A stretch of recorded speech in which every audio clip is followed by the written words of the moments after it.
Welcome to Planning Phase Syndicate. Thank you all so much for joining us tonight here on our 56th episode. Be careful not to choke on your aspirations. Tonight, we're going to be talking about the two tournaments that I know about that happened this weekend.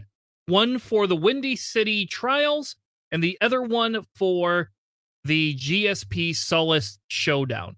What we're going to be doing is breaking down the list. We're going to be talking a little bit about what type of factions we're seeing and combination of ships, and I will tell you the contrast between the two tournaments is very stark. There is definitely a big difference there. We're also going to be reviewing the statistics overall.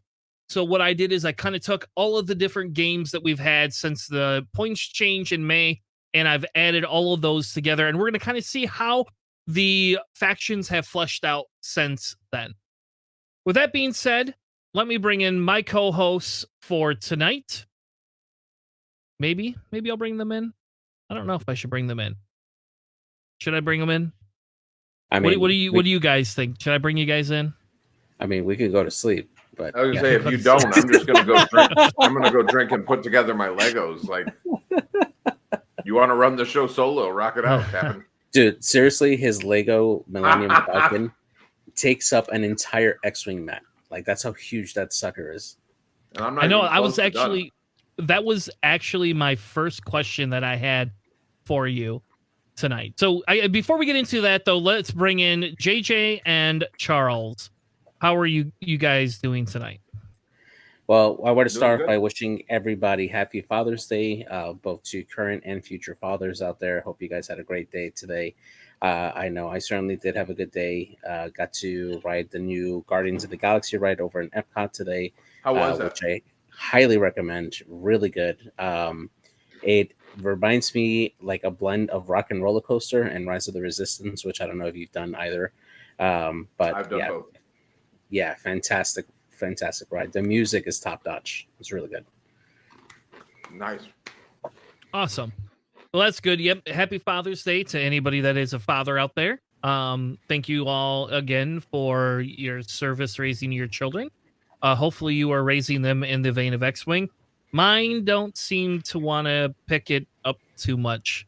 But hey, before we get too far though, I'm gonna share my screen here. And JJ had asked me, my daughters like to draw. And so you can kind of see it. I don't know how to zoom in with my camera, but there's a big brown looking thing in the back corner right there. And his name is Hootie. Does he come out of your patootie? No, he does not. He comes out of this little door because he is a house demon from a show called Owl House. So if you have kids that like really cool Disney shows, and again, obviously Disney Star Wars shows? fans. Yeah. That's a Disney show, Wait, yeah. Hold on. Wait. There's a Disney show called Owl House that has a house demon named Hootie. Yes, and yes. Is there also a blowfish? Because I was actually you took the words out of my mouth. I literally was about to ask that. There's unfortunately not. But so this isn't a good picture, but he actually does so in one of the episodes he tears himself out of the house and puts himself in this little backpack. But there you go. See, this is Hootie the house demon. This seems very like Aqua Teen. It is and it's not. I mean, yes, there is some similarity. So see how in this picture he's in the door, he controls the house, and he's an owl. And I like him. I thought he sounded like Mickey Mouse. My kids do not think he sounds like Mickey Mouse at all. But he is probably my favorite character on this show, and I don't know why. Like out of everything on the show, this is my favorite character. And this show actually, speaking of being progressive, I guess, because Disney doesn't usually put demon things and stuff. This show actually has one of the first openly gay couples that are on there. So it actually, Disney is finally coming out of their 1920 to be show. To be fair, and I don't think you can kind of press that narrative, because the whole reason that not to get political, because that's not what our podcast is about, but the whole reason that our illustrious governor decided to stick his thumb in the ass of Disney and say you can go to hell was because Disney decided not to go along with his plan, his Republican plan, and that's why they shut down the Reedy Creek tax zone that they had set up for Disney. Disney has been pushing the whole pride agenda for quite some time. So, like, while there hasn't been openly gay characters, they haven't been quiet about it. No. Yeah, they've not been shy about it. Like, if you go to Disney Springs here, there's an entire, like, every store, the Marvel store, the Star Wars store, the whatever store, you find a store, every store is taking part in, like, Disney's Pride Initiative. Like, there's actually a shirt that I've been wanting to get, but it's like almost $100. And it's a knit button-down shirt that has the Rebel, the Scum, and the Empire emblems on it. And they're all like rainbow color sewn into like a dark navy or a black shirt. It's really freaking cool. Yeah, that's cool. Disney has been really progressive as far as their support towards the lettuce, bacon, tomato, guacamole, quesadilla community. Yeah, but I think this show marked the precedent for them. This is the first like early hour kids show where they've like it's very open in it. So it's a disgusting, which, you know, whatever. Fair. I mean, you know, every company has their ability to do what they want. It's nice to finally see, you know, Disney kind of joining that, and it's nice to see them not backing down to the governor, even though that they're losing their tax status type thing. They'll get it back. Yeah, we'll see how long We'll see how long that lasts, because I can't imagine Florida wants to give up Disney being down there. Like, not that Disney would leave, but I mean, you never know. I guess. I mean, maybe they will, just to be, you know. And pissy. I mean, like, on a side note, I think we have, and I'm going to call out a show. I don't know a lot about the show. I've only watched like 1 or 2 episodes here and there, but the show Schitt's Creek, like, we have a lot of that show to thank, because up until that show, really, let's be honest, our representation in Hollywood of gay couples have been extremely stereotypical, like from Modern Family or The Birdcage, you know, those things like that.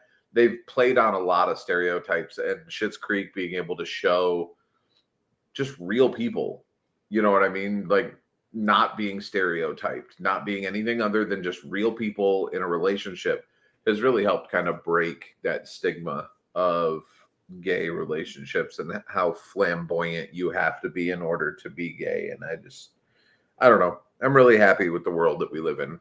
You can't see it right now, but I'm wearing a kilt. I got it for Father's Day from my significant other. So super happy. Fucking hell, Chris, I just realized you're wearing a Pig Destroyer shirt. Well done, sir. Well fucking done. One of my favorite bands. So literally, I actually, you were gonna ask me a question about my Legos, by the way. I was, yes. So now let's deviate back to our weekends and everything that happened. So Charles has been building the Millennium Falcon, this $800 or $700 or whatever the hell cost it is. $799. It's $849 with tax. Yeah, so the really large one, and he's been sharing us. Well, what we have to do is get him to share it on Discord. That's it. That's the goal. Is he's got to start sharing his pictures on Discord. Maybe I'll even give you your own Millennium Falcon channel, where your Lego channel. I could do that. So remind me tonight before we sign off. I'll give you your own Lego channel, and then we can just start posting pictures of anybody that builds Legos, because I know Nick from 312 is like really big into Legos too. I don't know. My wife was asking me what I wanted for Father's Day, and I was like, I don't need anything. Like, it's fine. Just, you don't have to get anything. And you know, like, just, I don't want to cook today very much, and I don't want to do the dishes. Those are the 2 requirements I have, and that's really about it. And then we were at the dinner table at my parents' house, and I can't remember which one of my kids. I think James was telling them about some Legos, and I was like, yeah, oh, there you go. You could get me. I'd love a large Death Star. And my wife's like, oh, okay. And I like one that's like this big. And I'm like, no. One that's like the size of half this kitchen table. And she's like, oh. It was like, yeah. I'm just saying. I mean, like, if I got that, I wouldn't be disappointed. You know, like you don't need to go spend $800, but Are you referencing the one that was in Spider-Man? That Dan just drops on the floor. yes, yeah, That's the one. Yeah, yeah. yeah, they sell them. When we were at Legoland in Chicago, they sell them like. So they do exist. I don't know how often, how many are left or whatever, but they do exist. It's just I've never spent that much in Legos, personally. I mean, not like at one time. And I don't know where the hell I'd put it in my house, to be honest with you. And no, I'm not going to build it and give it to Charles. So that's I have no room for it. But no, the Falcon is going to be massive. Like just the frame, you can tell. You can ask JJ. He came over when he saw it at our housewarming party. I haven't even started the exterior, just the inner framework and like the 4 little sections of the Falcon are almost a 3x3 X-wing mat. By the time it is said and done, it will more than likely be a 3 foot by 3 foot X-wing mat. Cool. Well, that'll be ridiculous. fantastic, and hopefully you put a case in it. There is an Etsy channel or an Etsy store that does like a plexiglass case that is specifically designed to hold it, but instead of being flat, it'll be kind of on an angle. Okay. And I also love, and this is something I haven't built it yet, but I've seen it in the bags. So I've just today finished bag 5 of 17. So I still have 12 more bags to go. So far I have young Han and young Leia, but I've seen in one of the farther up bags that there is elderly Han and elderly Leia, and I believe that the Falcon actually comes with 2 satellite dishes. So you can have the round satellite dish for the original trilogy Falcon, or replace it with the more rectangular satellite dish for the sequel Falcon. Yeah. Which I think is pretty cool as well. Also, I picked this up last week and put it together. JJ got to see that today. Oh yeah, that was really cool. Or not today, but on Saturday. It's too long to fit in the glass cases, so it's sitting on top of it right now. Yeah. Well, cool. Well, we went down to Pride yesterday. My brother had never actually been, so that was his first time going down there.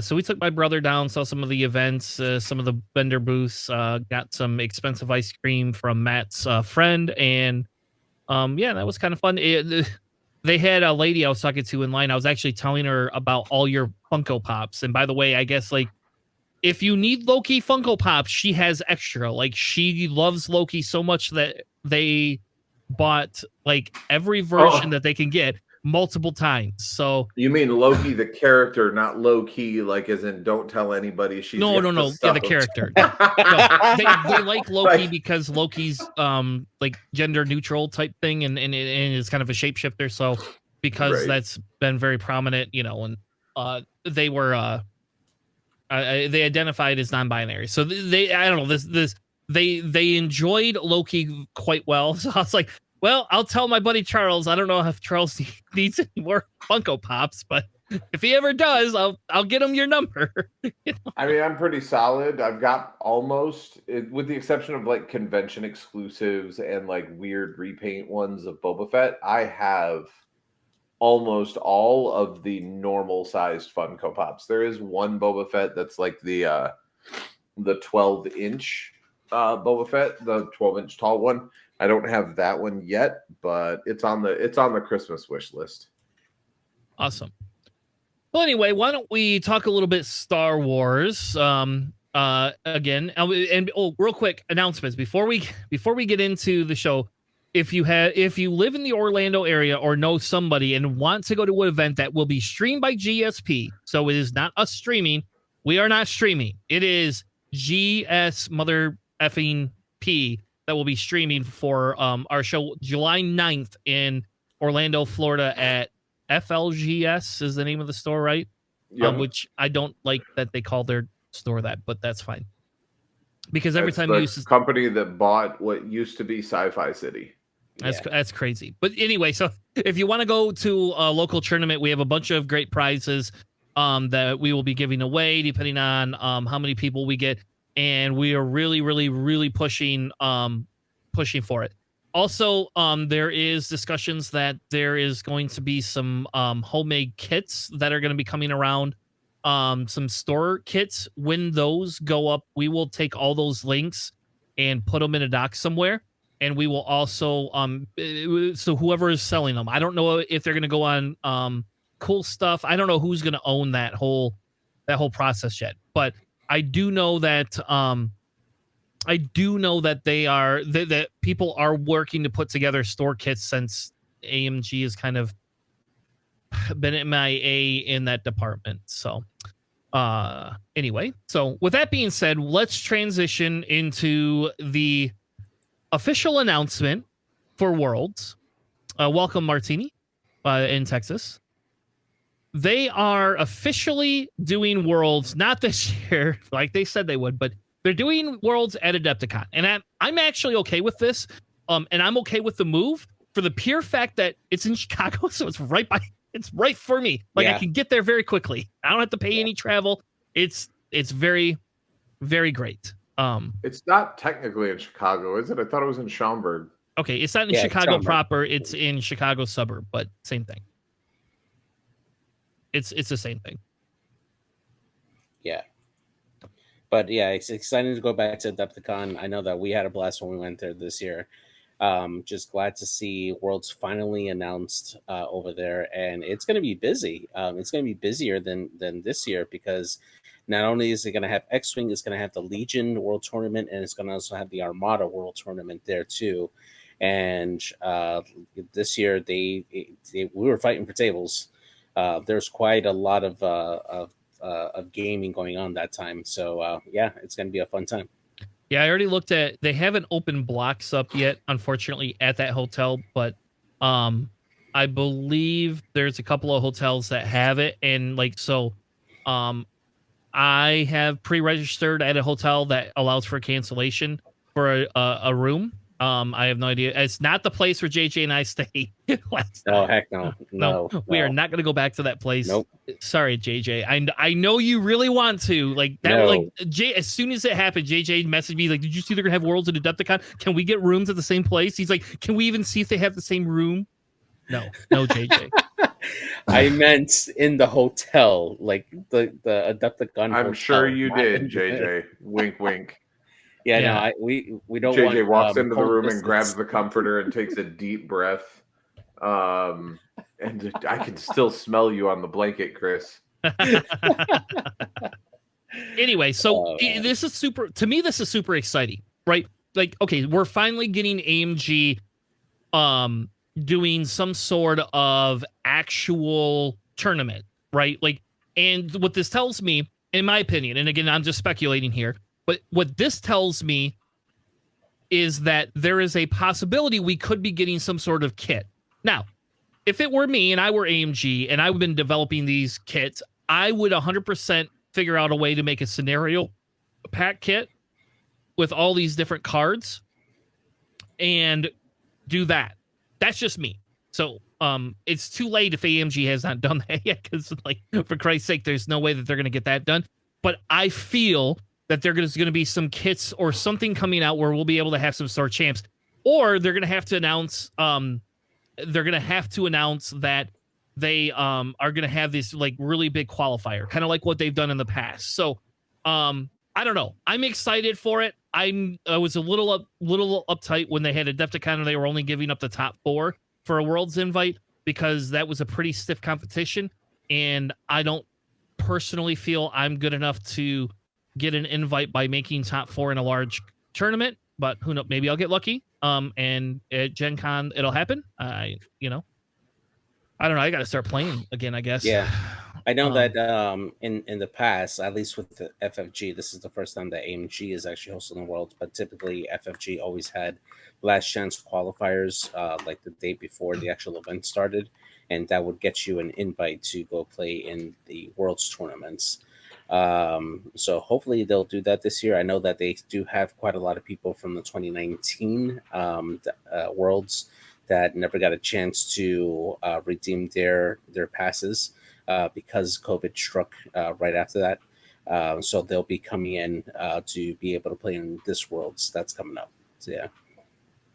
Yeah, I just hope that we get. I hope that they let some of the rest of us play because I would feel very bad. I mean, at least it'll be Adepticon, so I will tell you if they don't have last chance qualifiers, but they do have last chance qualifiers at for Armada, I will be playing in Armada instead then. So, or I'll be attempting to. Like if they don't do something for X-Wing. But I feel they're going to have to do something because I can't imagine that they're going to have a Worlds event that they're going to be like, oh, we're only going to have, 25 to 45 people. Like it's going to have to be a lot more than that. But we'll see, I guess. So. Yeah, but now I got to bring not only my X-Wing list, but now my Armada list on top of that. Damn it. Why? They're not playing in both. You don't actually, JJ. You don't have to. I will. My buddy Phil will give us a list, and I'll just bring Phil's stuff. Yeah, except that I'm gonna want to play. Chris, the same Phil that I know. Yes. Yep. Yeah, I've been playing Armada everything. with Phil a little bit here and there. Actually. Oh, interesting. Yeah. So just so you know, it's hotter than all hell in this room. So I'm going to take a second and mute myself and move a box fan under my desk so it's not so hot in here. All right, no problem. Yep. All right, so we had 2 tournaments this weekend. One with the GSP, one for the GSP showdown for their new Galaxies qualifiers, and then they have they're gonna have one for the what's the Windy City tournament that they had there. So I took all the total stuff and put it all together, and here's kind of some of the numbers that we have. So as you can see here, we have 81 people played and 14 made top cut. Only 13 actually played. I think the other one did not play. I could be wrong, but I don't think the other one played. Okay. So there was only 13 that actually played, and they did what they called a top 16 for it. So JJ, you want to break down the list percentages between the two? Yeah, absolutely. So for the Rebels, the percentage differential of list, I mean, the cut 5% for the Rebels, the Empire at 4%, the Scum faction took a dive at negative 10%. The Resistance up to 3%, the First Order up to 4%. The Republic showing quite a bit of a dive since the points change, coming in at negative 11%, and Separatists holding at 4% as well. And then when you take a look at the percentages versus the other factions here, 2% here for the Rebels, negative 9% here for Empire. The Scum evens out at 0%. Resistance at 26%, which is a big increase there. First Order and Republic holding at 0%, and then the Separatists at 11%. And then just combining both rankings here, the Rebels slightly higher here at 4%, the Empire going down to 2%, Scum at negative 5%, the Resistance showing up a lot more now at 15% total. First Order at 2%, the Republic overall down at negative 6%. And the Separatists at 8%. Exactly. So as you can see here, we have. As you can see here, the big thing here is that Resistance comes out, but that's because Resistance is an outlier. They have 3 lists with one making cut. And you can see here, Resistance is the highest, but Empire does not come out on top. So that's kind of an interesting thing. So why don't we get into, before we go through this, does anybody have any questions on the statistics? If not, we can go into the list, and then we kind of come back to the statistics at the end. Yeah, let's take a look at the list. All right, and I'll let you and Charles start covering it. Sure. Right. So we're going to take a look at the first one here. This one is actually the winner of the event here, Christopher Patrick. He was flying the First Order. Now, I will preface this that this was actually a double First Order final that we had here, and Crispy just played just brilliantly with this particular list. So his list here had Kylo Ren in the TIE Whisper with Shattering Shot, Instinctive Aim, Predator, Concussion Missiles, Advanced Optics, Munitions Failsafe, and the Enhanced Jamming Suite. Following up is Commander Malorus in the TIE FO with Marksmanship and Cluster Missiles, Scorch in the TIE FO Fighter with Predator, Fanatical of Advanced Optics, Dread in the FO Bomber with Electro Track Missiles, Skilled Bombardier, and Proximity Mines, and Grudge also in the Bomber with Elusive, Automated Targeting Priority, Electro Track Missiles, Skilled Bombardier, and Proximity Mines. I gotta say, the inclusion here of the Electro Chaff missiles in this list is what helped them get through to the finals here. Every time that he was matched up with a Rebel Alpha Strike list, he would line up the shot or lined up the like going to those carriers that had torps. He would drop the chaff right in their faces to break the locks as soon as they go over it, and then they couldn't shoot their torps anymore. And then the rest of the list would get around them. The bombers would get past them to set up their skill bombardier proximity mines, and Kylo Ren and Malorus would just come in and wipe up whatever was left. Just a masterclass in flying these particular bombers and using that chaff missile to help negate the effective ordnance from those Alpha Strike lists.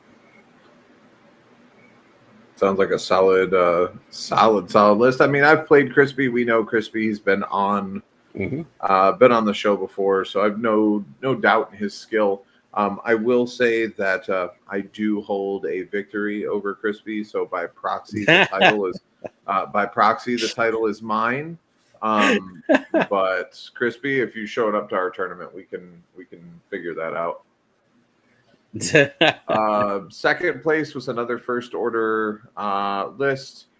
Looks like it's Von Reg with typical Von Reg, Daredevil on Von Reg with shield upgrade and Prockets, Breach, ridiculously over upgraded Kylo, and then Commander Malorus also in the FO. I've seen lists similar to this prior to, the major rules change and everything there. So I don't think there's anything crazy about this list unless I'm not super familiar with First Order, so I'm going to lean on your expertise on this, JJ. Yeah, what's really nice about this list is that this is an Aces style list for the First Order here. Normally, what we've been seeing across the board is kind of a mixed bag between Initiative 4 and Initiative 3s. But this one here, you have 3 Initiative 5s and you have an Initiative 6 pilot here for the First Order, which helps them move and reposition after the majority of the other lists that you see across the field that we're going to see later on.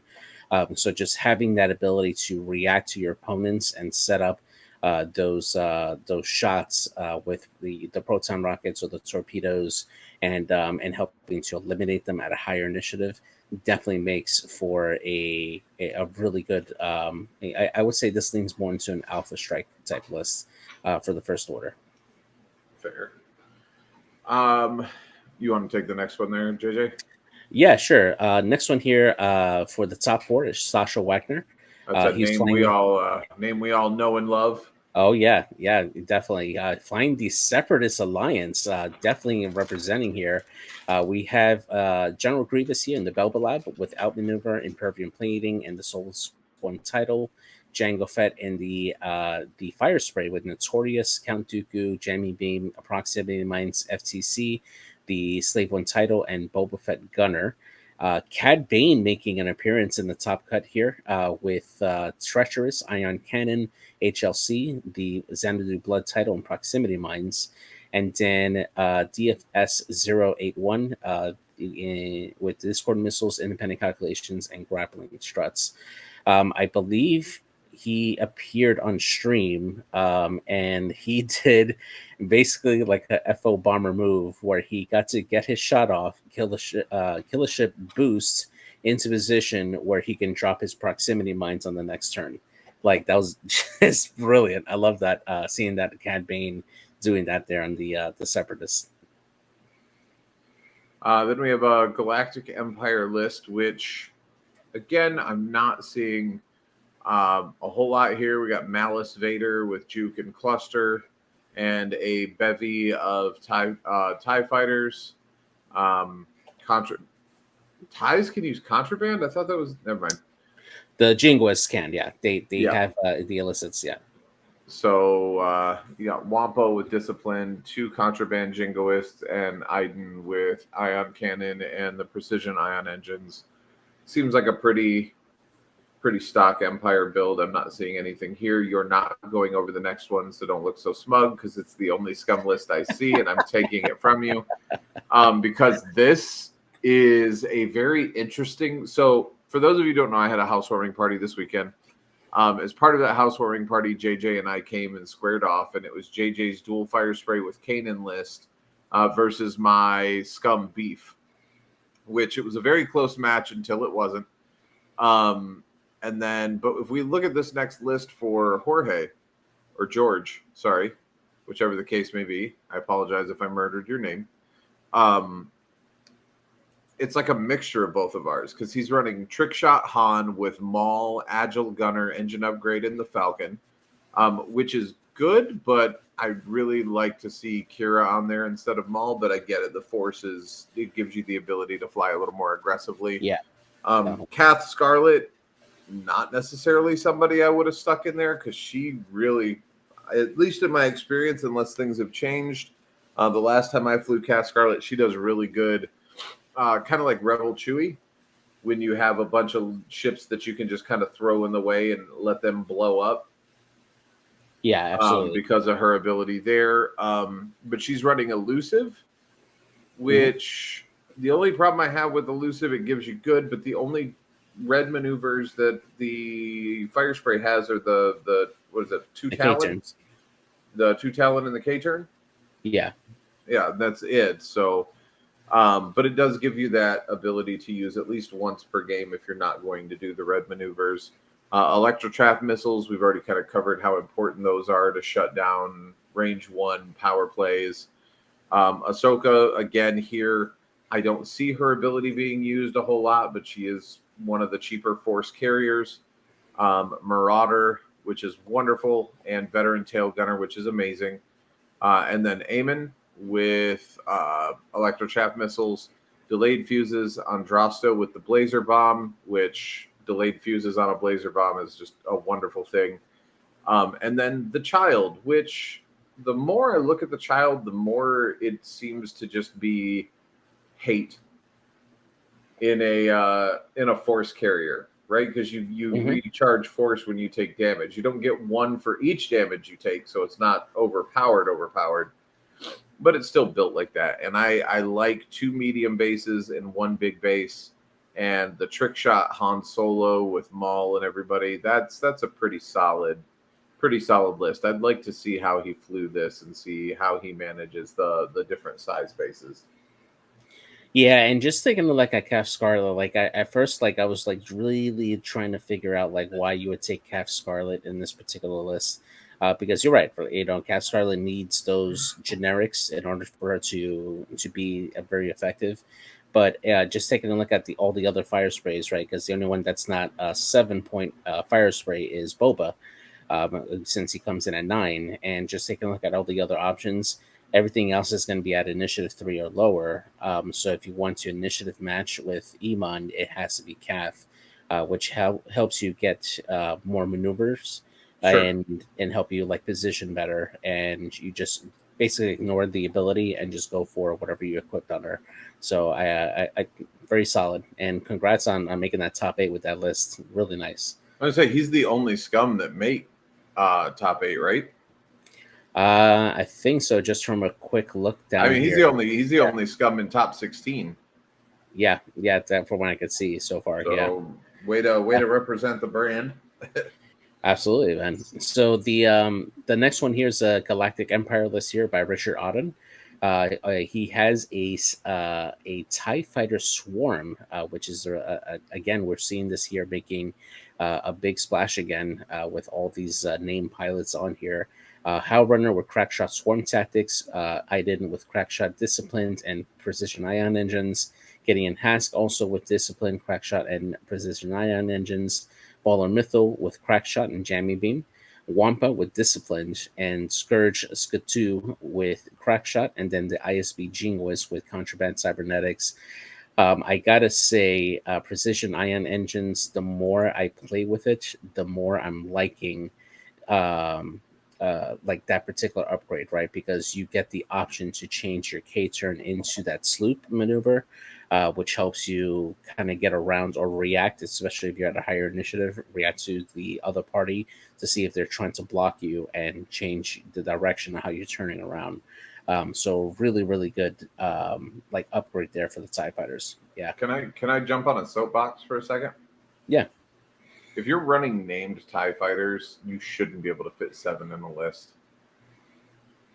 Call me old school, but like a TIE swarm should be nameless TIEs that have been upgraded a little bit. You should not be running 7 or 8 named TIEs in a list. Just my personal opinion for balance purposes. The same as you should not be able to have 5 named X-Wing pilots, or you know what I mean. I can't have more than 5 Fang fighters, and they only have 1 more health than a TIE does. But I can't have more than 4 of those in a list. So I mean, I think that points balancing. I mean, I get what they're going for with the 20-point thing, and I hate to sound like John, but I really do believe that we need a little bit wider of a points margin on the ships to be able to balance out the points a little bit more, because having everybody, Fang Fighter like being 4 points or above does not allow for a whole lot of ingenuity when it comes to building on certain lists. Yeah, especially when they have loadout values where they can add a lot of these upgrades on there too. Yeah, I agree. Yep. I think your loadout value should be altered based on, and I don't know how you would do the math on it, but based on the number of ships that are in your list. So, like, if you're running a 3-ship list, you get more points for loadouts. But if I go to 4 ships, I get slightly less points for loadouts. 5 ships, even less. 6 ships, even less. 7 ships, even less. 8 ships, none.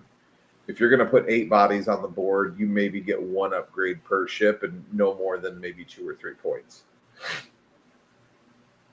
That's interesting. I would disagree with that. Of course you would. You fly fucking droids 99% of the time. Just saying. Like that neuters your list so hard. But I mean, to be fair, right now you've been running with almost nil upgrades on them other than landing struts anyway. Yeah, and look how well they've done. Yeah. Just saying. All right. So our next list is an Octocon list, Rebel list. I will be honest, I'm a little disappointed in him. I would have thought he would have ran Scum. So yeah, exactly. I'm highly disappointed actually, because I feel Scum has he's not running the Swarm, right? So it's not like he can just say, well, I can't run an M3A Swarm, therefore blah blah blah. Like he didn't. There's a Scum here. I don't know. He's got Wedge and Luke and Cullaby all in the X-Wing, and Fenn, which we all thought was never going to see the light of day, somehow is now seeing the light of day with the child instead of K2SO and R4 Astromech. And I'm not going to go through any of the stupid loadouts for these X-Wings and their proton torpedoes, because that's what it is. And then the next list, who wants the next list? Well, just real quick, what's Colby's ability? So Colby's ability is after you perform a boost, you can flip open your foils card. So essentially, when you activate Colby, you do your maneuver, and then since with the T65 X-Wings foils closed, you could do a focus into boost, and then open your foils again, so that way you get your full attack die. So that makes him, and that makes him a much more maneuverable X-Wing, but the problem is that once you get locked into that chain, you can't really do a K turn. So it makes him more fly like an A-wing that has a bigger punch, but you can turn around. So that's basically the gist of that particular pilot. But I think Colby's actually pretty good, especially for 4 points. Oh yeah, In absolutely. fairness, like I would put that up there with probably my top Rebel X-wing right now. Yeah, I think you get back when Thane was 4 points. I think this is better than what Thane was. So absolutely. All right, next list is Steve Cutillo. Yep, he's flying a Galactic Empire list here. We have an appearance of Rexler Brath in the TIE Defender with Juke, Fire Control System, Jammy Beam, and Diamond Boron missiles on a TIE Defender, which I completely forgot that Rexler actually has a double missile slot that he can actually equip that there. That's really good, actually. That's a really great combo on Rexler.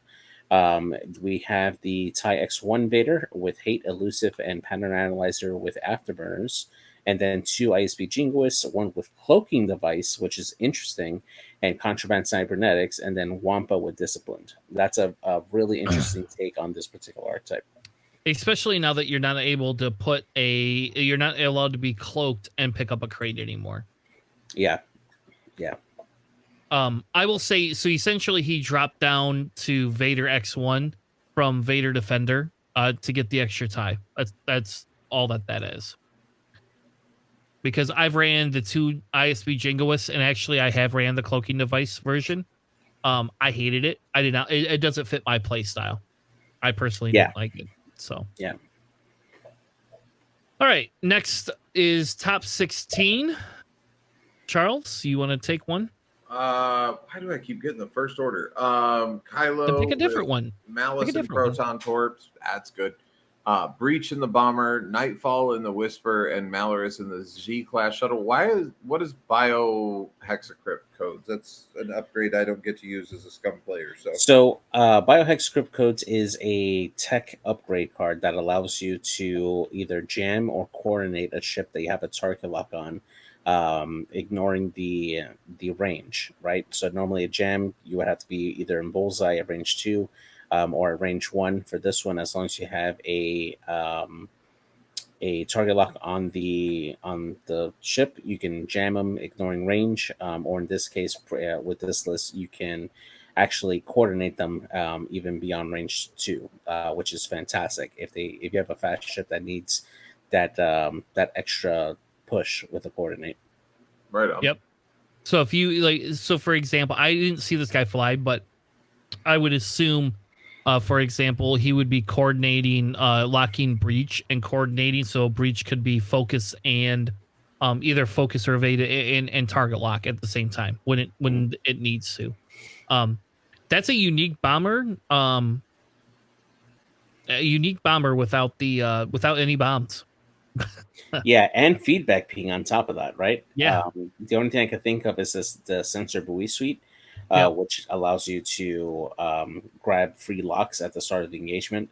Combining that with feedback ping could be actually pretty good, and you can help coordinate from anywhere. So yeah, right. Yep. The next list is a Rebel Alliance by Luke. JJ. So Luke Sinol are running a Lando Calrissian in the Millennium Falcon with Perceptive co-pilot Nina Bistan and the Falcon title. Luke Skywalker with Gentiles with a little bit of different loadout, but still Alpha Strike list. And in this version, we have Wedge with Swarm Tactics here, either bringing up Lando or Luke for up to Initiative 6 to really try to take out something early on. But yeah, a pretty good list here, a 3-ship list here for the Rebels, and it made top 16. That's actually really good. Like it. Yep, I like this list. There's a another list I want to show you. Maybe if we have time at the end of the show, I want to show you this other list and get your take on it, JJ. Yeah. All right, the next one, and I'm going to skip one because I don't care about Rebels. I'm going to cover both Rebels, and I'm just going to cover both of them because I'm going to do the Separatist one no matter what. But they have a Sven is running a similar rebel list as to the one we just saw above with Luke and Wedge and Fen. This time the difference is they have Dutch with protons, which is interesting to see Dutch with protons because that eats all of Dutch's points up. I've seen like dorsal turret plasmas and R3. But I guess if you're just gonna do nothing but Alpha Strike, this kind of makes sense. The heightened perception is a little bit different. So that it allows, so he has heightened perception and swarm tactics. So like it gives that ability to whoever is closer to be able to be at the top initiative. So I'm assuming what he's doing is running Fen and Dutch together and swarm tacticing Dutch to come up to him. Yeah. And then he has Wedge and Luke, right? And Luke goes, I'm heightened perception. So as long as nobody else has an I6, his whole list will do nothing but shoot first, no matter what. Which, again, that's kind of why I was like, maybe the plasmas would be better, right? And the dorsal turret, or I don't know. But anyway, that he obviously did very well with this list. I do like Fen with swarm tactics. I've just never been able to get it off because Fen moves so bloody slow, just compared to everybody else. Yeah, and then on top of that, with Dutch, all you have to do is just give him a focus, and then at I6, Fen can coordinate Dutch to get that target lock, and then give that other target lock to Luke or Wedge if they haven't acquired theirs, to really like hit a target. So yeah, really good. I would assume it would be Wedge that would get it. That would be my assumption, just because Wedge can then do the focus if he wants and the boost, and it won't matter. The next list is Ethan Williams in the Separatists. He's running a Django Sam list. Folks, we have Django Sam back again with a Separatist bomber with electro trafe missiles, Indy Kelks, and landing struts. The Zam and Django list there is essentially Django's got the Palp on them, proton bombs, contraband cybernetics, fuses, and the Slave 1 veteran tail gunner. And Zam has treacherous, Dooku, seismics, dead man switch, and delayed fuses. And I would actually have dumped treacherous and switched dead man switch to FCS. Actually, I probably would put FCS on both of them versus the contraband. Charles has sold me in the FCS department, I think. FCS. So here's something interesting that happened in the game that JJ and I played. And it didn't really cause a whole lot of shenaniganry because of the new rules that were passed. Without the new rule that allows you to be on something and then fly off of it, and as long as you don't land on it, you don't take damage again. Without that, this might have changed our game a little bit, JJ, just speaking openly. But JJ was flying a fire spray that had Kira on it, and he had target locked a debris cloud and then parked himself on that debris cloud. And I was able to get Lando and the Falcon to within range 3 and then target lock onto his fire spray using FCS to jam off, or not FCS, false transponder codes. Yeah, FCC. To jam off JJ's target lock that was on the debris cloud. So by old rules, his next movement would have given him a potential damage from the debris cloud plus the stress. In this case, all he got was the stress and not the damage. But still, like, FTC opens up a lot of different ways for you to offensively use your target lock in a way to strip tokens and things like that, as well as making it a negative for your opponent to take a lock on you. I like FTC. I think FTC is wonderful. So. Yep, and I think I'm more on board with that, especially with fire sprays, than the contraband. But I can understand why contraband people would think that's really good. I love contraband just because you can do like a red, do a red maneuver to get a good shot, and then the next turn you are completely unpredictable because if you spend contraband, you can do another red maneuver and still take an action. Like, it makes you very highly unpredictable. In my case, it would not have done me any good because Rook wound up with 4 strains and like 17 stress on her before she died. So it's still one of those things. But yeah, I like Contraband, but it's very situational. All right. The next list is Ben. Ben Wetton with running the Galactic Empire and running another TIE Swarm list here. This one a lot more offensive than the other one that we saw that was ranked a little higher here. So I agree. I think it's very offensive. Yeah, we have a Swarm Tactics Crackshot Howl Runner with Iden running Proton Rockets. Gideon has also running Proton Rockets. Moff Gideon with Proton Rockets as well. And then a Jingoist with Wampa to round off the list. But seeing a total of 3 Proton Rockets and a TIE Swarm and also a Crackshot Howl Runner, this is a really strong list to potentially put out some heavy damage here on some unsuspecting victims. This is an undercover rebel list. All of these are actually A-Wings, just A-Wing pilots flying TIE fighters with the same loadout. Oh my God. They can't move like an A-Wing. They can't boost. They have no... Oh, I'm done. All right. Well, of course, that's why they're flying incognito, Chris. We don't want them to Okay. fly like A-Wings. Otherwise, they'd just be an A-Wings. What's the purpose? It's a covert mission, Chris. Fair enough. All right, Charles, you want the next one? This guy, I believe, dropped. I wasn't around this morning much at all, honestly, today. But this guy did not see in the bracket.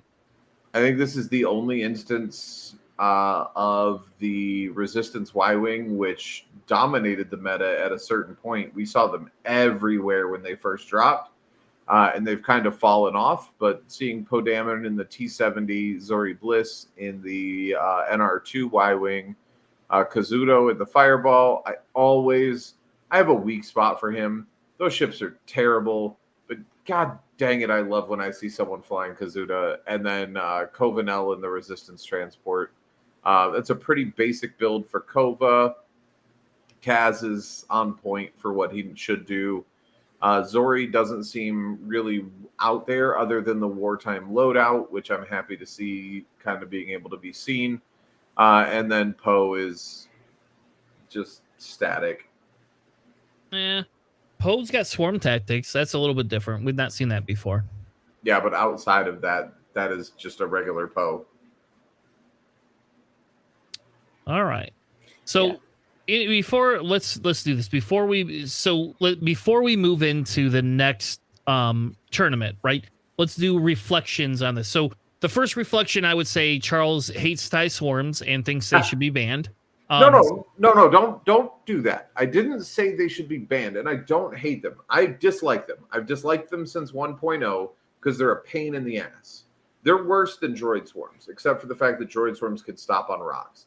What I said is you should not be able to fly a 7 or 8 ship list and have named pilots with upgrades in that list. One of the balancing factors that has always existed for a TIE swarm is if someone flew a TIE swarm, it was bare effing bones. There was no upgrades. There was no named. You got 8 ships on the board with 8 guns on the board, and that's it.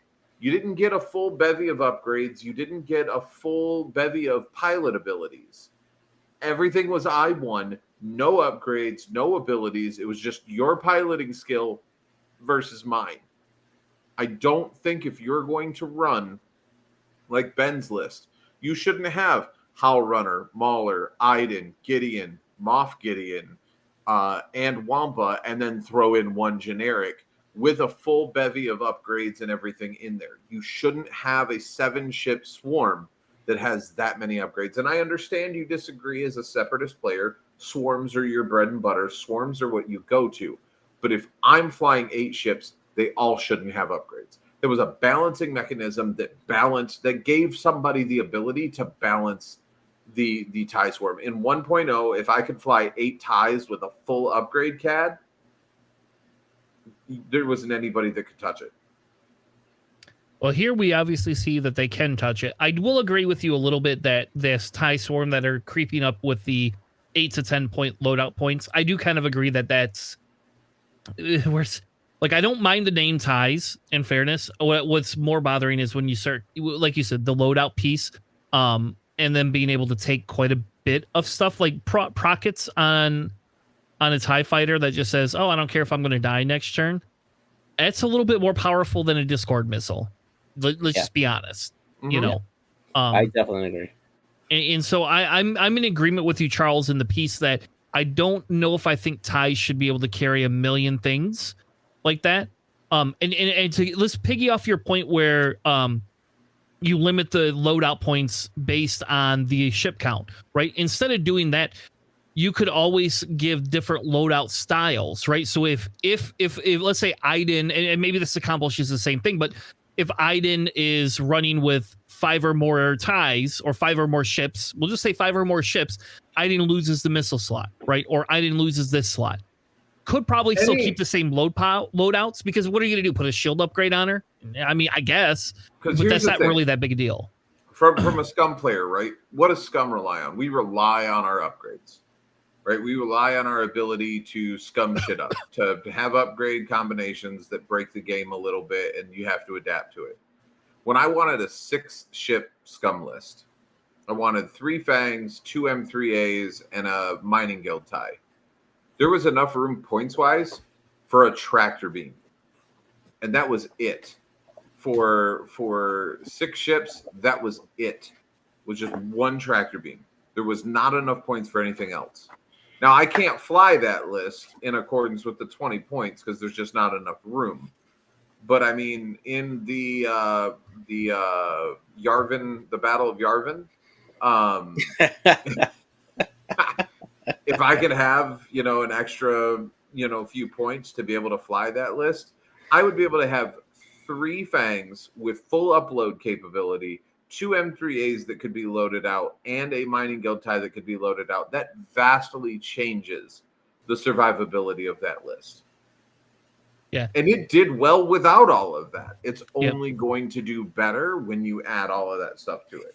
And I'm probably going to piss off a lot of people with what I'm saying, but I'm just saying the balancing mechanism that has always been in X-Wing is if you want more bodies on the board, that's fine. But you're going to have to do without your Swiss Army knife on every single one of them. If you're willing to use less bodies, you get more toys. But more bodies equals less toys. And unfortunately, right now where we're at in the current state of X-Wing, it doesn't matter how many bodies you have on the board, you still get all the toys. So just to kind of counterpoint that a little bit, right? So if we still had these named pilots, right, still at 2 points, but we gave them no loadout points at all, would this still be as powerful? No. You would have pilot abilities, but there's no alpha strike when you just have ties with pilot abilities, except for like the stupid pilot abilities like Hawk that allows people to stay on the board and stuff like that. Warhawk, you know what I mean? If I'm gonna run Hawk with like 7 Torrents, no, I shouldn't have Hawk. I should have a far less, you know what I mean? But that's just me personally, right? Because as Scum, we don't have the ability to run a swarm as Scum right now. I can throw in. I get M3As. M3As I can do, but they're still 3 points each. So I'm getting less than I'm getting 6. So I think the maximum you can run, with the exception of maybe Z95s, is 6 ships. I can't run 7. I can't run 8. I used to be able to fit 8 M3As, but in order to fit 8 M3As, I had to drop to the I-1, and I didn't have enough points for upgrades on any of them. So I was flying 8 naked M3As. Well, I mean, you can run 7 ships in Scum. You just got to have one of them be the escape craft that will die automatically. Stop it, JJ. Stop trolling. Don't troll. No trolling. He's a Giants fan. They don't know what it's like to win a Super Bowl, Look, so they have to go make in, fun of other people. You grab a salvage cargo crate at round 2. All right, done. We're done. We're done. Okay, JJ, what's your take? What's your hot initiative or not initiative? What's your hot take from what you see in this tournament? So my prediction that First Order was going to take this tournament I guess it came true for me. I was taking a look at a lot of different First Order lists prior to this event and just seeing all the different combos that were available to the First Order, despite the fact that First Order lost Commander Pyre, which was a big upgrade there for the First Order. And it just forces other players to consider other options in the faction here. With Crispy lists in particular, you drop that Z-class shuttle, and now you have options for another ace to be added onto the list there, which increases the effectiveness of that particular archetype. Right now, you have 5 aces instead of 4 aces in a support ship, and it just really helps First Order just develop other archetypes that they could be really good at, that helps counter a couple of the other lists that we have out there. With Crispy lists, he has a utility list. He can react to different metas that are out there right now. I mean, one of the biggest ones that we had that we were afraid of was the Defender Vader. He was the current boogeyman that we had with the new points update, that a lot of people felt that he was too cheap, that you can equip him or bring him in with other TIE fighters. And you have this First Order list that can come in and deal with that, and also deal with the Rebel Alpha Strike list. And I think that that's good. I think it's a really good archetype for the game.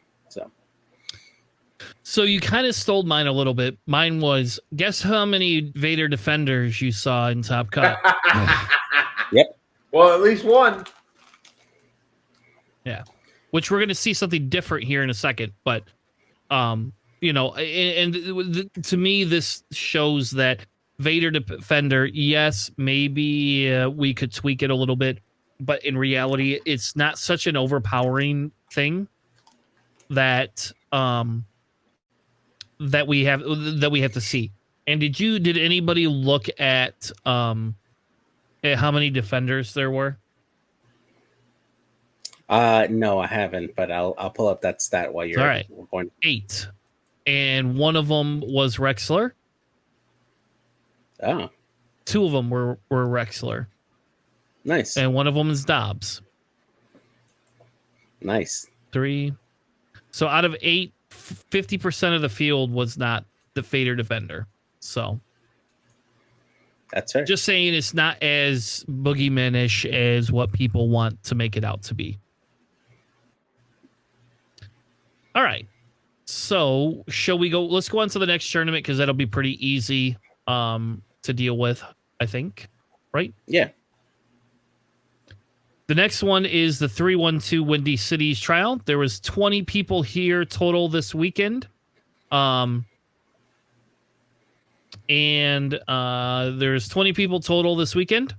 Empire was the prevailing top faction. They had 6 top lists, and 3 of them made cut. Now, in fairness, on a 20 list type thing, right? This is a little bit a smaller sample size. Sorry, I'm bleeding. Hold on. You're right, man. Yeah, I don't know what I did to cut myself. Anyway. So out of a top 4 cut, 3 of them were Empire. So one of them, Charles will be happy about, is Scum. So Scum also made top cut here. And I'm not sad about that list either. So it's kind of a cool list, I thought, for it. Wow. Yeah. Anyway, so if we look here. Wait, how? Whoa, back up. We'll get to it. We'll get to it. Charles. I just looked at the list and I'm like, motherfucker, seriously? Yeah, I know. So when we get there, already got the parental warning on this episode, so fuck it.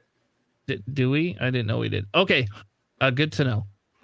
All right. So okay. When we look at it overall, Empire comes out ahead. Scum comes out a little bit ahead. So if we looked at just this tournament, you're going to be very shocked. But I think, again, we're going to skip the statistics, and what will happen is when we get to the all statistics, we can kind of go from there. So, prevailing champion is Matt Carey with a Vader X1 list and a Decimator, a Morna Key Decimator. Not even your standard rack Decimator. Morna Key is the Decimator that made it. With 2 ISB Jingoists and Wampa. X1 Vader, similar, except for hate. They have hate instead of like Shattering Shot, or hate instead of I don't even know what else you would put besides Brilliant Evasion is one of the other ones. Brilliant Evasion, yeah, as well. It's that this Vader is definitely a Vader that says, I'm gonna come in, I don't care about getting hit. Seventh Sister and 000, and what I want to know is what the hell does Seventh Sister crew do? Because I don't know. With proxies, dauntless, and delayed fuses. So Seven Sister, you can spend a force to target a ship that moves. If they gain the stress token, they can remove it and gain a tractor token instead. So if somebody comes in hot to try to like get in position, if they get the stress token, pop Seven Sister, and they take a tractor now for their trouble, and yeah, it could be really good, a really great control piece. Yep. And the sad thing with Wampa and Night Beast being the same price, nobody's taking Night Beast anymore. Why would anybody take Night Beast? I love Night Beast. It's a double mod. You get a evade and a focus. Mm-hmm. Or a focus and a crate. Or a focus and a scramble. I mean, like, Night Beast was just a really good objective getter. Yeah, like really good. Great. Yeah. So anyway, so this is a unique. This is a little bit unique. I couldn't believe a Decimator made top cut, and my question is going to be: is do we see this Decimator at all? Like, do we see Decimators later on?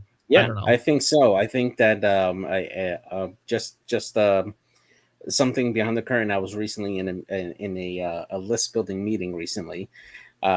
Just discussing the viability of Morna Key, particularly with Dead Man Switches, Jingoists with Ruthless, and just getting those Jingoists to block up aces that want to take target locks or get objectives there, and then using Morna Key to either 000 somebody if they don't want to give her a calculate, using Seven Sister to tractor them instead, and then ruthlessing into Jingoist that's about to die, and then causing that explosion from ruthlessness. And their initiative 4. Part of a list building Illuminati. Just saying. Yeah, and then on top of that, since their initiative 4 matching the Jingoist and Morna Key, even though they dead man switch, they still get a shot because they're not removed until the end of the initiative phase.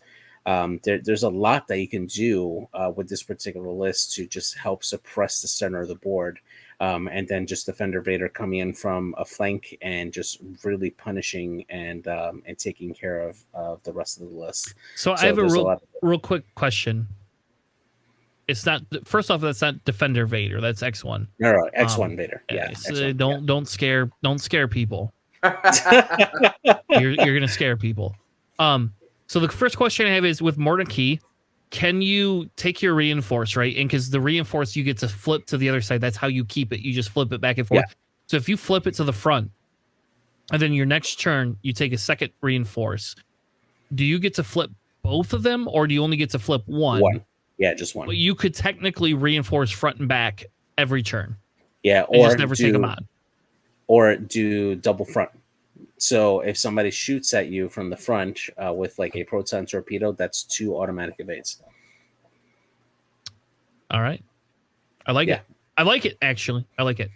I think that I think you're right. I think that's a slept on piece, especially for 7 points. I would question putting the Seven Sister and proxies on there, right?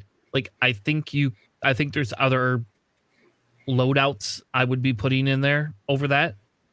Yeah, I would consider Callus or even Minister Tua for whenever you actually start taking damage and you want to get that reinforced action. I think there's an argument for that as well. Although it leaves you stressed, but still having the proximity mines to discourage somebody coming in from the rear, that could be pretty strong. So, all right, Charles, you want to take the next list? Are we to the scum list yet? No, not yet. Oh, then no, I don't want to take the next list because All that right. means rotation-wise, I have So- to skip the scum list. So no. we're not going to skip the scum list for you. It's your list. So the next one here is David McCambridge flying another Galactic Empire list here. This one is Vader in the TIE Defender with Malice Ruthless on this one, Pattern Analyzer, and Magpulse Warheads with the title. So we have an elite TIE Defender in Vader in this one. We have So no Vermeil. free evade. No, No free evade. Nope. This one's all offense. Yeah, definitely. So we have Vermeil with Elusive, Baffle, and Palpatine. And 2 Jingoists with Contraband Cybernetics and Wampa with Discipline. Really interesting to see Vader with the TIE Defender Elite. I think he's actually a really solid candidate for it because he's all offense. Yes, he burns down fast, but he can punch really, really hard with this particular setup. So I have a question. And this is another question, another weird question, list building question.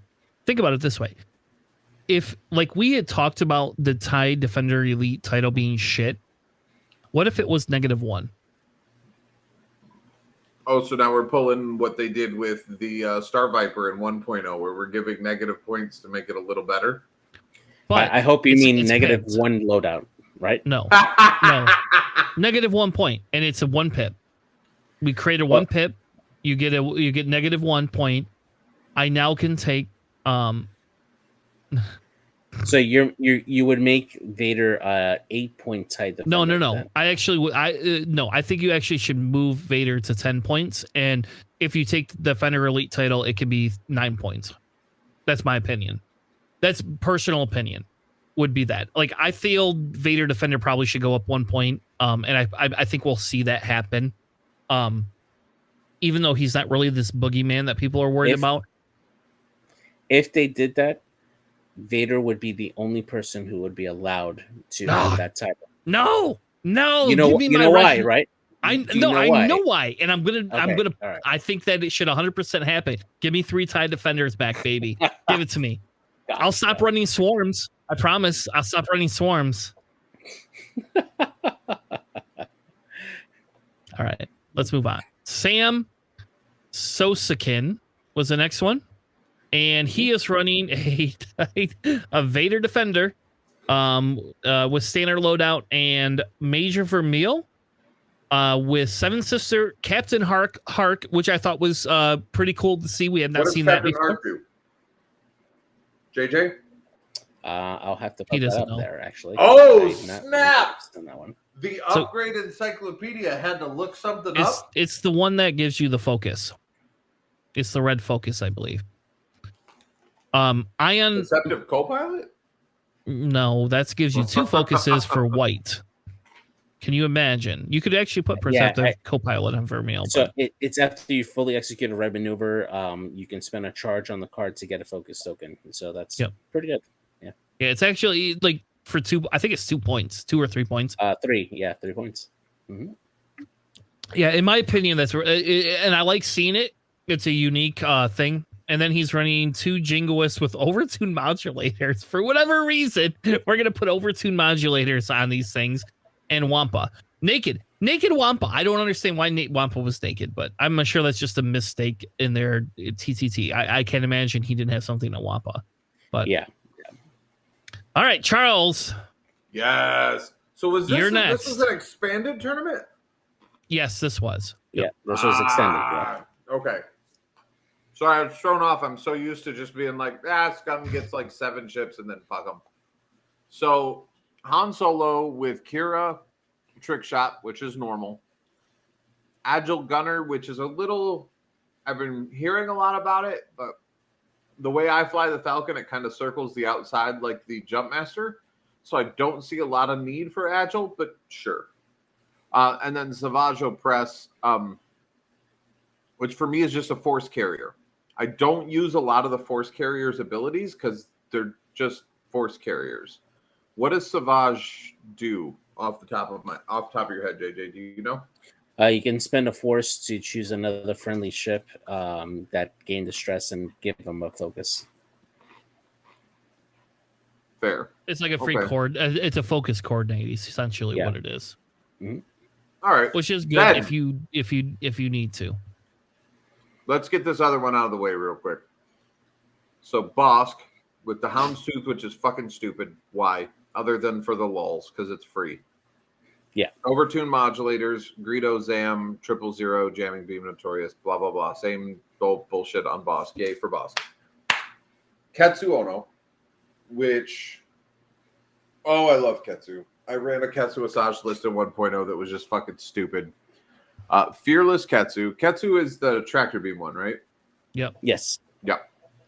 So you got the ability to assign a tractor beam when you shoot at somebody with the Shadowcaster title, and the ability to assign a tractor beam to someone who is at range 1 and in both your mobile arc and your front arc.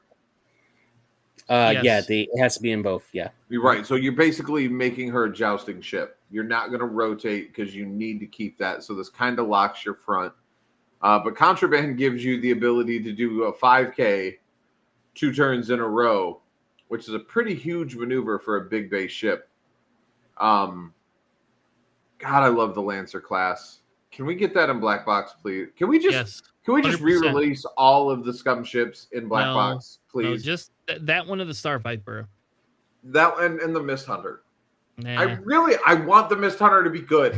I do. It's a piece of shit. It is the worst ship in the fucking game, but I really want it. And I'd love to see Kira fighters in Black Box as well, because they're amazing. My scum X-Wings. All right.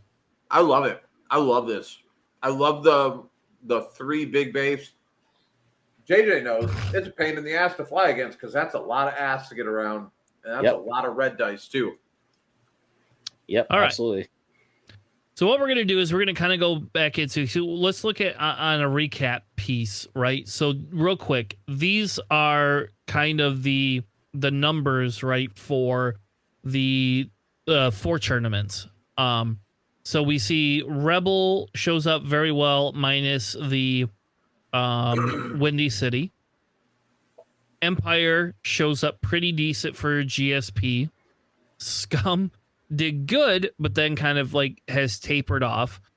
Resistance didn't show well in Kyber, but has shown well in 2 out of the 4.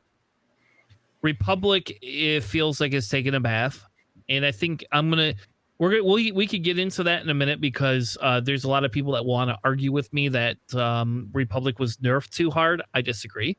And then Separatists have never had a really good showing.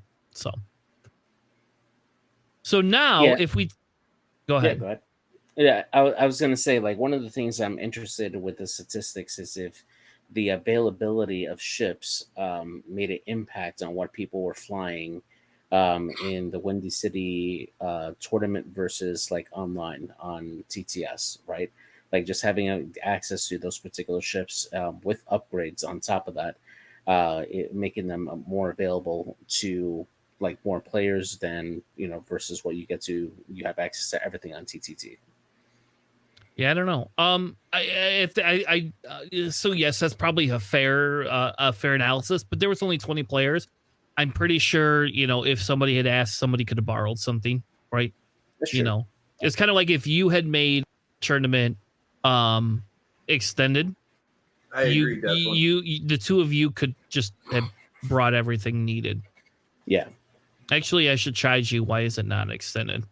Me and Charles could be running Star Vipers.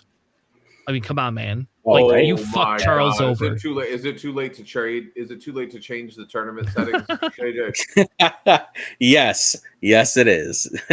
Playing Play Syndicate Showdown is standard. Yes. Ooh, JJ. I'm on Charles's side here. Come on, I'm running a Star Viper with Gar Saxon on it. Come at me. Sorry for regards accent. All right. That's unique. That's unique. All right. So let's look at the combined statistics are down at the bottom, right?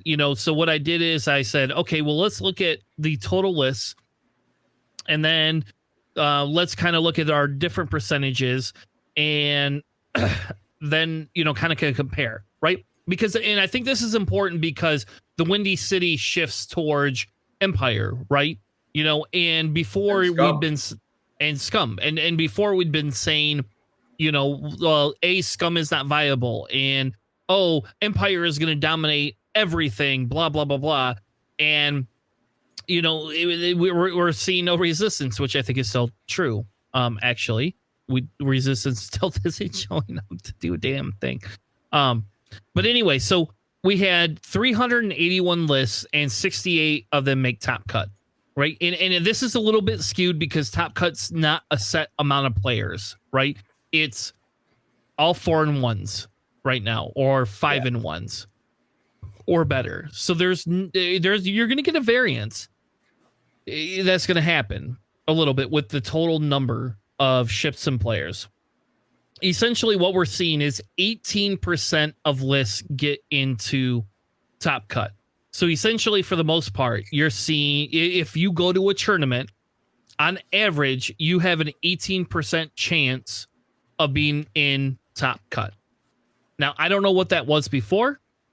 I don't have the time to do that research unless it's such a amazing statistic that we need that. Anyway, so there's that. Then what we see is Empire comes in at a neutral amount. So essentially, the amount of lists that they have versus their top cut rate neutralizes itself out. Rebel comes in slightly higher. They have 4% more lists that are making cut than what would be predicted. Scum, which I thought was crazy, is coming in at 2% more. 2% more. That's crazy to me. Resistance and First Order are neutral. Republic is down 1%, and Separatist is in the toilet 5%. So then I said, okay, well, again, let's look at top cut percent versus faction list percent, right? So if X amount of lists are coming into faction, X percent should be put into top cut, right? So if you have a more represented list than the other list, you're going to get something different, right?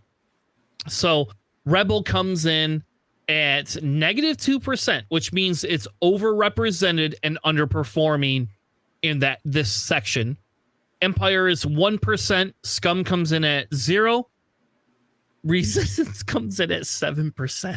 It's just crazy to me. First Order is at 11% right now. 11 effing percent. Republic comes in neutral, and Separatist is actually up 4%. So then you take the combined ranking between the two. So Rebels is technically up 1%. Empire is neutral. Scum's up 1%. Resistance 3%. First Order is still at 6%. And then Republic and Separatists come in neutral. So when we look at all the numbers, technically the top rank is First Order, followed by Resistance, which again, more people should be playing Resistance to kill this number, right? Either more people play Resistance because we're not getting I'm sorry, but like that is just a small swatch of top cut and this and that. I just, it's crazy, right? Anyway, so just to kind of hit on that point, right? Do you think that currently right now with the points that the way they are, do you think that Resistance just doesn't have the same type of like list that can do well in this current meta? I don't think so. I think, okay, so because now we're going to talk a little bit different here, right? We're going to kind of get into a little bit of the understanding, like how these affect it based on the meta. in my opinion, to answer your question, JG, about Resistance, is not that they don't have the list. I think that they are too close of a carbon copy of another faction, and people find this other faction easier to gravitate towards than the other one. I feel that it's too much of a mimicky faction. There's not enough variance and difference in pilot abilities. And if you look at like what is the best thing about Rebels, they are token sharing or lock sharing or whatever, right? Like the Rebels have a synergy to them that Resistance doesn't quite have. It does have a little bit there, but it's not the same. But I'm getting almost the exact same ships. And the few ships that are different aren't standout enough ships that I'm going to fly them. Like, maybe give me every one of those stupid pods at 2 points. Give me Rose at 2 points, and maybe we'll see more Rose. I don't know. Like, so that's kind of my take on that. Okay. Now I will point out here, Resistance, Separatists, and First Order come in on the lowest side of lists being ran. And again, I think the Resistance thing is because, again, like for me, I actually would rather run Resistance than Rebel, personally. That's just me, though. Like I like Resistance better than Rebel. I actually I probably own about the same now. I guess I own probably about the same now. But for a while, I had almost no Rebel ships and almost everything in Resistance because it's all black box and I could buy it. I think Separatists is a niche faction. And then, your First Order comes in very low. I think people discounted First Order. So I think those statistics throw things off a little bit, right? Yeah. I could be wrong, but I feel that they throw things off a tiny bit there. So what are your guys' thoughts? So like when you look at this, what do you see? Do you see like something that's out of balance? Do you see something that needs to be changed? Do we see crazy things? I would expect it that the Separatists would have had a little bit more of a bigger impact, particularly now with the Rogue Class Starfighter coming into the faction and having a pretty good set of pilots, both with Cad Bane and some of the IGs that came with that pack to kind of help give different options for the Separatist fighters. I know that it's still a 5-point ship, so it's a quarter of your list. But that chassis has enough loadout points to equip ordnance to really make an impact for that faction. But I think that there's still combinations or archetypes that have yet to be discovered that people really haven't taken a look at the Separatists hard enough to really see what those combinations are to make them want to play that faction more. Instead of gravitating towards the more popular factions like the Rebel lines, for instance. Seeing the Republic come down as a trend so far, that's something that's kind of surprising because I do agree with you, even though they lost their missile slots and they lost their 2-point ships, they still have a lot of solid options, solid Jedis that can do a lot of work. People are sleeping on 7B Anakin. People are sleeping on the Y-Wing Anakin. That's only 6 points. That's an I-6 ship that can shoot torps. And you can fill out the rest of the faction with very good 4-point ships or the 3-point Z95s that are really, really good. And I think that just because the 7Bs lost their or the Delta 7s lost their missile slots, that doesn't mean that they've lost any of their effectiveness in the game. So, yeah, Charles, your initial thoughts based on this? I want Scum to do better. Other than that, I have to agree with Desland. Depending on points balances, what we have seen thus far, Republic is either OP or just below the curve. There is no in between. They're either just barely missing it because they got hit with the Nerf hammer a little too hard, or they let off the gas and just completely go bonkers off the rails and are ridiculously good. But that's just me. would like to see more balance. To quote Top Gun, it's not the loadout, it's the pilot in the box. And I would really like to see a day where X-Wing really relies on the person that's playing the game more than the game itself. Yep, and I think for I'd me, lose a hell of a lot more. Just I'd like to go on record. I would lose a hell of a lot more if it was based on the skill of the pilot. JJ would be far better than any of us at this game, but yeah. Well, and I think here for me the big takeaway is the percentages show me as a combined total we're all very close minus FO. I think the resistance and the FO piece of it, right? Like the percentages could probably be swayed a little bit differently if we're being honest. And I think that's the big thing here, right? Is understanding, where weighted averages come in. And I'll be honest, I have no weighted averages in here. So if you're a statistics major and you understand all these other things that I'm talking about, or you went to college and you had to deal with all this crap,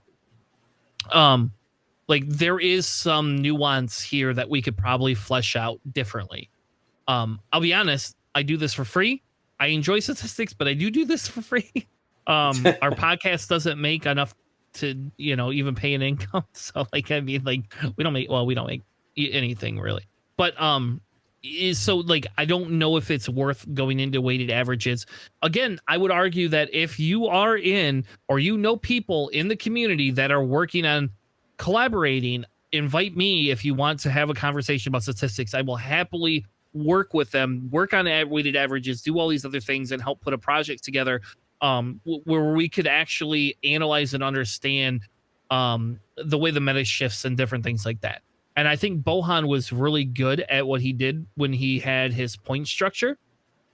Unfortunately, Bohan has said he has no interest in 2.5, which I am very sad about, because I think that just what he brought to the table in terms of understanding and how the meta shaped things out was really good. Like, I really enjoyed poring over his material personally. So, and I am sad. I didn't know he left until a couple weeks ago when we started doing this. I was like, oh, I wonder what Bohan says. And it's like, oh, okay, never mind. We're not on the same page. But to me, what this shows is that, like, if I'm AMG, this is the type of analysis AMG should be running. I know they're probably not. And I don't want to. I'm glad Greg's not on, because I don't want to hear from Greg about how they don't care about anybody or anyone. But they don't care about anyone. Sorry, I had to do it just because Greg's not here. But to some extent, they obviously were listening when they made some points changes and some rule changes. Again, they're not going to meet all of our whims. I mean, Charles and I just laid out a discussion about a points loadout value, which maybe next week we'll actually have that. Maybe we should have that conversation next week, I guess, right? Maybe that is a valid conversation we could have. But I think the big ticket piece here is that for the most part, it feels like things have kind of moved into a little bit more of a balance. I think there is some pilots that could be tweaked still. I do think that there is some factions that need a little bit more work, so that we see everybody at that 0%, right? But again, without looking at weighted averages, where are we going to be at? Yeah, and just hoping that also, because the part of the meta that we really haven't seen been affected as well is just having more scenarios, right? Because a lot of people are list building to try to take the advantage of the most amount of scenarios that they can, and going from there, adding new scenarios to the game with different objectives kind of helps rebalance the meta as well, because naturally there'll be different lists from particular factions that are going to be better at that particular scenario with their collection of pilots that would rebalance everything that we're seeing so far as trends for statistics for across the factions. Yep. So, yeah. And I think I agree with you. And I think, again, here's where if I had more time or a little bit more resources or things, we could go more deep dive, because I think now what you do is you take apart the different factions and you take apart the pilots, right? And then you create weighted averages that take apart. Because, for example, we're seeing Luke and Wedge all over the place, right? But is that really something we should be worried about? Is Proton Torpedo something we should be worried about? Should we worry about Vader Defender? Obviously, nobody's worried about a droid swarm, so, leave them alone. No, ban more nerfs onto the droid swarm. Let's keep them out of the meta. Nerf droids and bugs. I don't care what happens, just make them worse progressively until we don't see them at all anymore. Take the Separatist faction completely off the meta. I'm just kidding, Chris. I'm just kidding. You're killing me, Smalls. All right, cool. So anyway, I think that was a healthy discussion about the numbers. I don't know what we're gonna talk about next week. So we burned through the numbers. This is what I was hoping this would be like a 2-week discussion, but I don't know if it is. So anyway, thank you for joining us. Remember, we have our Planning Phase Syndicate tournament coming up here July 9th. If you're in the Orlando area, please message JJ and find out how to sign up, since he I don't know, or Charles, you can message Charles too, and that will help you get signed up. We're hoping for a good turnout, and again, none of the money goes into our pocket. As an FYI, we make $0 on it. Actually, right now we're probably going to be shelling out a little bit of money if we don't get enough people to sign up. So either which way, if you want to come out and get a chance to win some really cool prizes, we have quite a few amazing cool prizes that we say a couple that have. I can talk about candidly because they're coming from my own collection. If you build a list that has Gar Saxon, either pilot or crew, and you win a game with that, I have a Gar Saxon Funko Pop that I will give. I only have one, so it's the first person to complete their game. So if more than one person shows up with Gar Saxon on their list after the shock wears off, it's a race to see who gets it. And then I happen to have one of the 2020 convention exclusive Royal Naboo Starfighters, the N1s. And I am going to be raffling that off. We're going to have some raffle tickets. We'll do $2 per entry. If you want a shot at winning a convention exclusive figure that I was lucky enough to come into two of them. So I'm going to be raffling one off. But you have to be present to win. So if you buy a whole bunch of raffle tickets and then you leave, I'm not going to chase you down. I don't have the time nor the desire. So by all means, please feel free to come out. We would love to see as many friendly faces from the local community as well as the surrounding communities. Come support our tournament and hang out with Dion. Get some Dion hugs and some GSP swag. Awesome. Now, if you are in on Obi-Wan Kenobi, oh shoot, did I lose JJ? I think he just dipped out. Oh man, that sucked. Nope, there he is. If you're in there you go. For some Obi-Wan Kenobi spoilers, I know Charles is it. Though we've effing waited for you because I thought you said you were gonna be by Sunday. I was really hoping, but this week has just gotten away with me. I have not finished episode 3 with my significant other yet. We are halfway through episode 3 and the turn of Anakin. So hopefully by next week I will have watched it and then been able to watch some of the Obi-Wan series. But as of right now, I am still in the dark and have been actively avoiding social media as a whole, with the exception of TikTok because nobody cares about Star Wars on TikTok. Anyway, no, I haven't watched it at all. Boo to Charles. If you would like to stick around for our Universe Extended discussion on episode 5 of the Kenobi show, we are going to take a 3 to 5 minute break so that I can use the restroom real quick and grab a little bit of. Huh? So we'll be back in 2 and 2. There you go, 2 and 2. Yeah, I need to grab that and maybe possibly some chips because I'm pretty hungry too. But anyway, we will definitely be back. So I'm going to leave the stream up. We're going to switch to the intro screen. We will be back in 3 to 5 minutes with an Obi-Wan spoiler discussion right here on Planning Phase Syndicate. Thank you all, and we'll see you in a few minutes.